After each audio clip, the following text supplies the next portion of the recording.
Ini bentuk penghinaan terhadap negara. Anda menghina presiden kita. Negara punya kewajiban melayani warga negaranya. Iya atau tidak? Bukan. Negara punya kewajiban menjaga warga negara. Iya atau tidak? Oh, enggak. Jawab dulu. Iya atau tidak? Itu dulu. Kita mau berdebat dulu. Bukan.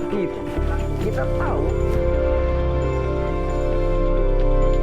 Dia menghina bukannya saya, tapi dia menghina pemerintahan Pak Prabowo.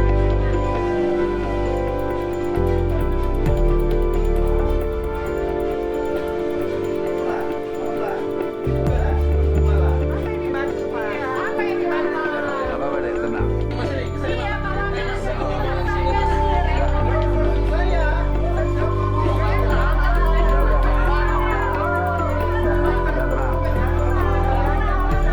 Gini kawan-kawan, percaya saya, ini temen ya, dari